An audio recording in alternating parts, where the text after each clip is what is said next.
On est au mois de juin. Bon, bah, si on se faisait un petit tour du potager, parce que maintenant il commence à faire beau, et je pense que c'est vraiment le moment pour faire un petit tour du potager. Allez, c'est parti.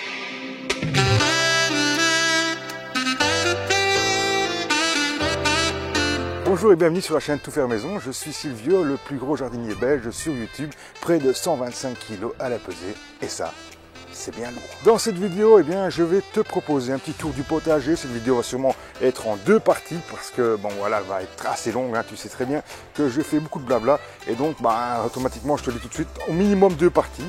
Dans cette vidéo, comme on est début juin, tu sais bien, comme chaque mois maintenant, je vais te donner le nom du gagnant ou de la gagnante du jeu petit concours, du petit concours qui a chaque mois. Hein. Tu sais très bien qu'en participant à la chaîne, tu risques de gagner bien, des sachets de graines.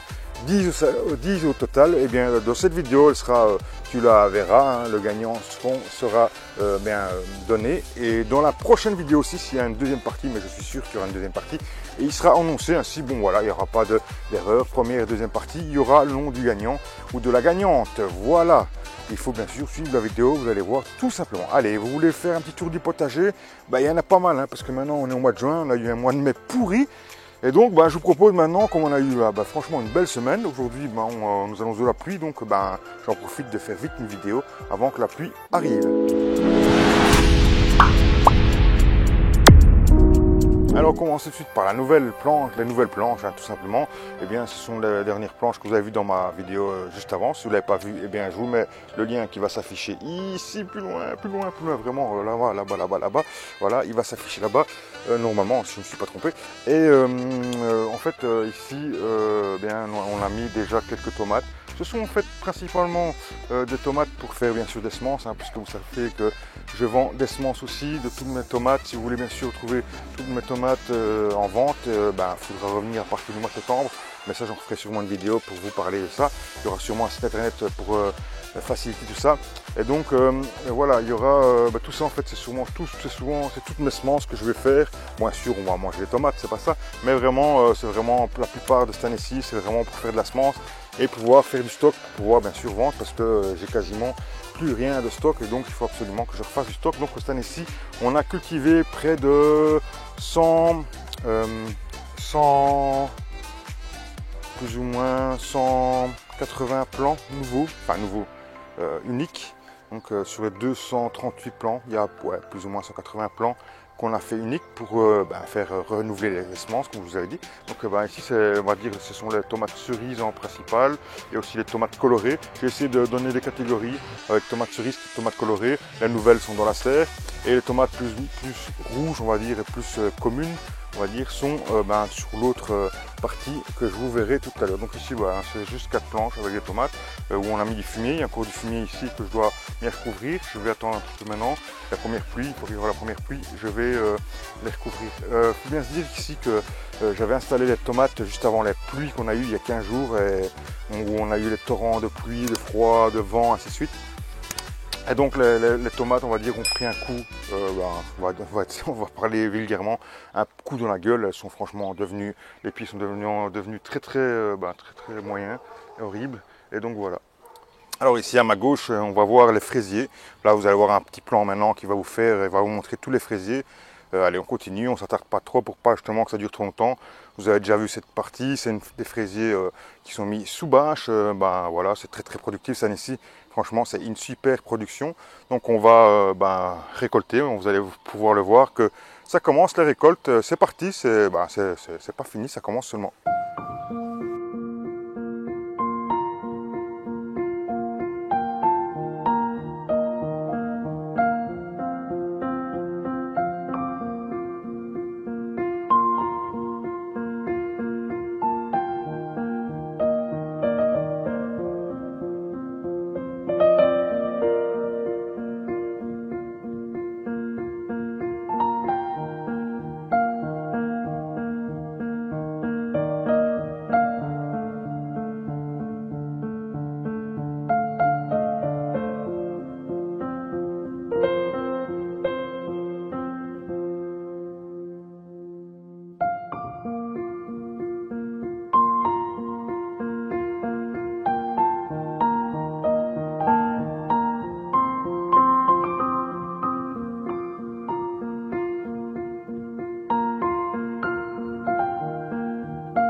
Alors ici c'est une partie où il y avait encore des plants de fraisiers. Il y en a encore sous la bâche. C'est une partie où on cultivait pas trop en fait, hein. C'est une partie où il y a beaucoup de mauvaises herbes. Dû aux mauvaises herbes qui sont à côté avec le voisin, ça ramène toujours beaucoup de mauvaises herbes. Donc c'est une partie qu'on ne cultive pas trop. Et donc on va en faire un poulailler, hein. Je vais faire un poulailler pour vraiment avoir quelques poules, pas beaucoup, juste 4 ou 6 poules, pas plus, vraiment pour la consommation personnelle, ce sera largement suffisante. Le poulailler ira jusqu'au cerisier. Et donc ce sera vraiment, je sais pas, il y aura peut-être 40-50 mètres carrés pour 4-6 poules, ce sera largement assez et ça le fera. Voilà. Ici à ma gauche, je ne sais pas si vous voyez, il y a encore un plant de fraisier qui est encore assez naturel, hein. On n'a pas nettoyé d'ailleurs, hein. On n'a pas du tout nettoyé cette partie-ci. Je pense que l'année prochaine, il n'y aura plus de fraisier là, on fera sûrement autre chose. Il y aura déjà de toute façon 2 arbres, hein, où il y a un amandier et un figuier. Le figuier seulement commence à faire des fleurs, à faire des feuilles. L'amandier a fait des feuilles, je ne sais pas s'il a fait des fleurs, mais de toute façon il a pris le gel, donc je pense qu'il ne fera aucun fruit. S'il est prêt à faire des fruits, il n'en fera pas cette année-ci. Allez, on continue, on y va parce que j'ai négocié avec le voisin un petit peu de calme parce qu'il va tondre. Et donc j'ai négocié un petit quart d'heure, donc il faut que je fasse ma vidéo en un quart d'heure maximum. Donc il faut que je fasse le plus vite possible, du moins cette partie ici. Après quand on sera dans la serre, ce sera plus facile pour vous parler. Voilà, ici sur ma gauche, il y a quelques planches de culture, hein. Alors je ne sais pas si je l'ai déjà dit, mais je le dis souvent régulièrement.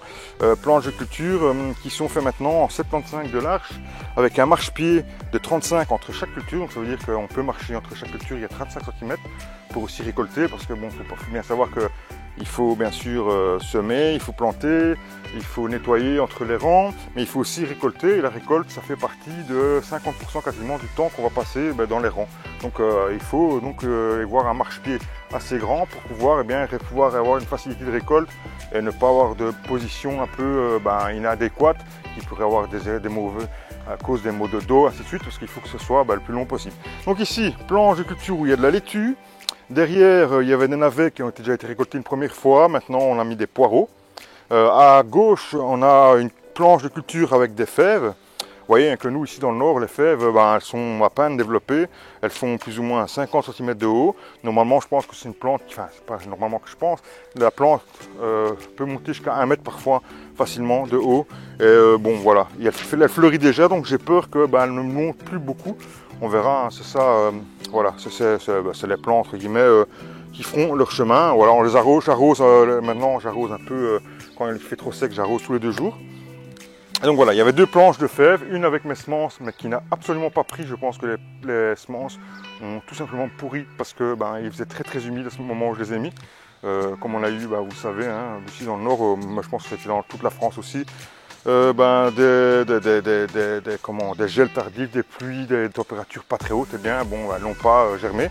Et donc du coup à côté je me retrouvais avec une planche assez libre, puisque les fèves n'ont pas poussé. J'ai mis des navets qui ont été récoltés, et j'ai enchaîné directement avec des melons, puisque cette année-ci j'ai les semis de melons qui ont explosé. Je fais comme chaque année plus ou moins 50 semis, en sachant que ça se fait bouffer, ainsi de suite, et voilà qu'il y a des ratés, ainsi de suite. Et franchement j'ai quasiment eu 100% de semis qui ont levé. Donc je me retrouvais avec avec plus ou moins 40 plants sur les 50 aptes à faire leur vie. Donc j'en ai mis une vingtaine, 20-25 ici sous tunnel, hein, ici avec 2 goutte à goutte qu'on va pouvoir mettre de l'eau sans devoir le débâcher. Et tunnel que j'ai fait maison, hein, vous allez voir que tout le monde fait, que tout le monde connaît, ce style de tunnel nantais comme on appelle ça. Et donc voilà, tout simplement, on va pouvoir les arroser. Et juste à côté, il me restait un tout petit peu de place dans le marchepied. Comme le marchepied il est inutile puisque après c'est ma serre et que là il y a un marchepied naturel, j'y ai mis quelques échalions, voilà, tout que j'avais, échalions de chez Cyclanter.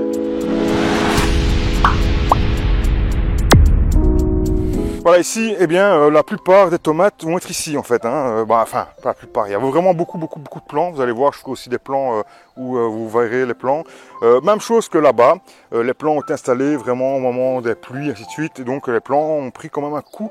En fait, j'étais obligé, en fait. C'était pas une question de vouloir absolument les mettre en terre en 15 mai, c'est que du fait que j'ai semé vers le mois de mars, je devais absolument les changer de pot. soit je devais réinvestir dans des pots parce que j'avais pas assez de pots, parce que j'ai 250 pieds quasiment, je devais racheter 250 pots et les remettre dans des pots plus gros pour pouvoir les faire patienter, ou soit je les mettais en pleine terre. J'ai pris la décision de prendre le risque de les mettre en pleine terre, malgré que le temps n'était pas forcément en notre faveur. Et donc j'ai mis tous ces plants. Ils ont pris un petit coup, on va pas se le cacher, ils ne sont pas forcément les plus beaux du monde. Mais bon, avec le temps, maintenant déjà, ils prennent déjà plus belles couleurs. Voilà, ils commencent déjà maintenant à se remettre tout doucement. Bon voilà, c'est juste, ça va juste prendre un peu plus de temps pour fructifier. Bon, je m'en fous, je ne suis pas à la course à faire des plants de tomates le 31 juin, hein. Je veux juste des plants de tomates, c'est tout simplement. Donc voilà, on va mettre ici, je ne sais pas combien il y a de plants, mais il y en a vraiment beaucoup. Je vous dirai combien il y a de plants exactement ici sur la planche, mais il y en a vraiment beaucoup parce qu'on a vraiment serré. On a mis les tomates à 35 cm de côté et on a vraiment pas mal, je sais pas, peut-être une centaine de plants juste ici sur, je sais pas, il y a quoi, il y a 20-25 mètres carrés peut-être. Voilà, c'est vraiment beaucoup. Voilà, ici on se retrouve à l'endroit où il y avait mon ancien poulailler, hein. Je ne sais pas si vous vous rendez compte, d'ailleurs il y a encore sur ma droite ici, il y a encore mes deux poulaillers qui sont tout à fait encore là, que je vais refaire, hein, parce qu'il y en a un qui va sûrement partir dans le nouveau pour sûrement fin de l'année ou l'année prochaine, on verra comment ça se goupille. Et ici en fait, on a cultivé, hein, il fallait absolument augmenter la surface pour pouvoir mettre des cultures en plus.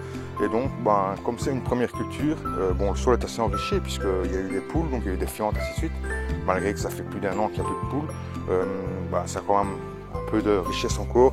Et en plus, c'est une zone qui était enherbée, donc naturellement, on va dire que je tondais et que je remettais les herbes par terre, donc automatiquement de l'azote et ainsi de suite. Et donc ça avait un cycle de vie. Et donc la terre était assez riche. Mais j'avais pas forcément envie de devoir tout cultiver des choses un peu plus difficiles. Donc ce que j'ai fait, j'ai mis des pommes de terre. Ça permettra en plus de débourrer un peu la terre, d'aérer un peu la terre, tout simplement. Voilà, on a fait 2 zones de pommes de terre. Une première zone ici, une deuxième zone à la côté. Pommes de terre qui dit de conservation, qui est de la Sarpomira. Sarpomira, ouais, c'est souvent ce que marque le potager de Casper, ou le jardin de Casper fait. Comme variété, il en est apparemment content, donc je n'avais pas encore testé cette variété, donc j'ai décidé de la tester. Et puis voilà, le plan, ce qu'on est en train de sortir. Et donc ça, c'est une pomme de terre qu'on va cultiver plus ou moins 120 jours. On l'a fait très tard parce que comme on a des pommes de terre nouvelles et que on ne sait pas, on veut pas avoir 400 kilos en même temps pour pas devoir les jeter, parce que c'est ce qu'il arrive souvent, on arrive rarement à conserver malgré qu'on a une cave, malgré qu'on essaie de les mettre sans lumière, il y a plein de choses qu'on essaie de faire, mais ça ne fonctionne pas très bien, donc on a décidé de les faire un peu tardivement pour récolter vraiment le plus tard possible. En attendant, on aura eu les pommes de terre nouvelles pour consommer tout l'été, et donc si on les a même au mois de septembre, ça sera très bien, puisque au mois de septembre, normalement, il y aura peut-être plus de pommes de terre nouvelles, et celles-ci feront l'affaire, donc on essaye de faire au mieux. Donc ici il y a 2 zones, une première zone, deuxième zone, parce qu'il y avait, j'avais pris deux sachets de 3 kg, je pense, et je pense qu'il y a 6 kg de plants qui ont été faits dans ces 2 petites parties ici, qui doivent faire plus ou moins comme le parti tomate. Il y a plus ou moins, totalement, il y a 20-25 mètres carrés plus ou moins de patates ici. Voilà, à l'œil, hein, je n'ai pas calculé du tout. Allez, on avance, on va continuer un peu plus loin dans le potager. Voilà, je vous propose d'arrêter cette première vidéo ici. On va bien sûr très prochainement faire une deuxième vidéo avec le restant du potager ainsi que la serre. Je ne vous parlerai pas de tous les arbres. Les arbres, on en reparlera pour une vidéo bien spécifique. On va juste s'arrêter sur tout ce qui est planche potagère. Moi je vais continuer bien sûr la vidéo tout de suite, mais vous l'aurez un peu plus tard. Moi je vous précise maintenant bien sûr que par exemple vous avez toujours un code promo pour le site Tarpin Chavet. Donc j'ai aucune collaboration avec eux, je reçois rien du tout d'eux, je vous promets, voilà, même si je recevrais, je vous le dirai, de toute façon j'ai pas de souci avec ça, mais j'ai rien du tout, c'est juste un code promo qui donne à généralement toutes les communautés. Vous pouvez même avoir des autres codes promo sur les groupes Facebook et ils n'ont rien en échange contre ce code promo. C'est un code promo qui vous permet d'avoir 10% sur toutes vos commandes, hein, que vous faites chez eux. Tarpin Chavet, en plus ils font des godets en plastique, ils font des bacs aussi, vous pouvez mettre vos godets, il y a plein de choses, allez voir, vous allez voir, c'est vraiment intéressant. Ce qui est bien aussi, c'est qu'ils font du recyclé. Donc ça veut dire que leur produit est généralement recyclé. Ils essayent aussi d'utiliser moins d'énergie. Mais bon voilà, allez voir un peu sur leur site, vous allez voir, ils font un peu de l'éco malgré qu'ils utilisent un peu du plastique, mais ils font du recyclé pour dire aussi voilà. Et en plus leur plastique est aussi, c'est de longue durée puisque ils sont moins cassables que des autres pots de plastique. Mais j'avais déjà fait une vidéo là-dessus. Rappelez-vous, je suis toujours aussi content des pots déformables mais pas cassables. Donc ça veut dire qu'ils peuvent appuyer dessus, marcher dessus et ils ne se cassent pas. Bon, peut-être que dans 2, 3, 4 ans, ils se casseront. Hein. Je ne dis pas qu'ils sont incassables, mais moins que ceux qu'on peut deviner et que ceux qu'on peut avoir même parfois gratuitement ou qu'on achète même très cher autre part. Les prix en plus sont vraiment très corrects. Pour la France, les frais de port, ça va. Pour la Belgique, c'est un peu chéro. Donc il faut faire ou passer des grosses commandes ou vous grouper. Parce que je sais bien que pour la Belgique, il y a des frais de port qui sont assez onéreux. Bon, moi, j'y peux rien. Hein. Ça, c'est quelque chose. Ils prennent je sais qu'ils prennent un transporteur de leur région. Hein, parce que quand ils sont venus livrer, j'ai eu les frais de port gratuits parce que dès 149 € de frais d'achat, vous avez les frais de port gratuits. Moi, j'avais fait une grosse commande parce que bon, voilà, j'utilise beaucoup de choses. Donc, j'avais passé une grosse commande. Et donc, j'ai eu les transports gratuits. C'était un transporteur de leur région qui est venu. Donc, peut-être qu'il devrait faudrait peut-être que je leur suggère, tiens, justement, comme j'ai contact avec un de leurs représentants, de peut-être essayer de passer par Mondial Relais ou des choses comme ça. Peut-être que ce serait peut-être moins onéreux. J'en sais rien. Bon, pour la Belgique, mais enfin, je sais que pour la France, c'est assez correct les prix d'envoi, mais pour la Belgique, c'est peut-être un peu onéreux.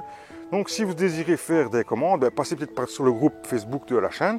Essayez de vous mettre à plusieurs pour essayer de, je sais pas, regrouper vos commandes. Moi, ça, je ne sais pas comment vous pourriez faire. Bon, je ne peux pas faire autrement. Je suis pas, je suis pas employé chez eux, rien du tout. J'ai rien à vendre. Juste, je vous offre un bon plan, 10%. Juste le mot à mettre, c'est TPM 2021. Ce code est valable jusqu'au 30 août, je pense, 2021. Et donc, allez-y, profitez-en si vous avez besoin de commander des pots, des godets, des clayettes. Enfin, il y a plein de choses, même des grands contenants. Hein. Ils vendent même des semences, je pense. Bon, voilà. Je ne vais pas vous dire, j'ai rien à vendre. Allez voir par vous-même si vous êtes intéressé, vous n'êtes pas intéressé. C'est pas très grave. Le jeu concours aussi.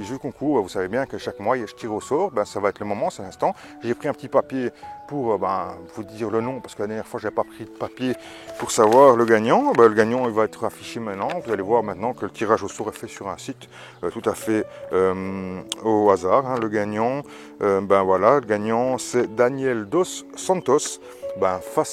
Félicitations à vous.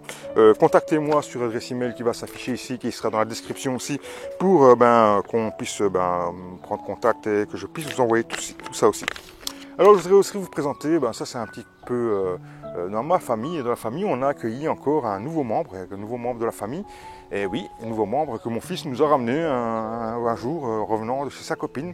Et ouais, il nous a annoncé ça comme ça, il nous a ramené un petit bébé. Et oui, un petit bébé, je vous le présente, il s'appelle Lucky. C'est un bébé de 9 mois déjà, hein, voilà, vous allez pouvoir le voir. Ça ressemble, je sais pas moi, à un petit rat, mais bon voilà, c'est sympa, il a 9 mois. Bon bien sûr, c'est moi qui m'en occupe le plus, parce que c'est moi qui suis ici à la maison pendant que mon fils travaille, et que le week-end, il est chez sa copine. Donc c'est à mon fils, mais c'est moi qui vais m'en occuper, mais c'est pas grave. Il fait partie maintenant de la famille. Il s'adapte avec le grand chien, bien sûr, que j'ai déjà, Kaya. Et puis ça se passe très très bien, donc tout se passe très bien entre eux. Premier jour un peu difficile, mais maintenant tout se passe très bien. Et donc on fait pour un mieux, pour que ça aille, que tout le monde se plaise bien. Voilà. Donc voilà, n'oubliez pas bien sûr de vous abonner, de mettre un petit commentaire. Et bien on se retrouve très prochainement pour la deuxième partie du tour du potager. Pour pas que les vidéos soient trop longues, si vous préférez faire en 2 parties. N'oubliez pas, c'est en semant n'importe comment qu'on récolte n'importe quoi. Allez, je vous dis à très bientôt. Ciao, ciao!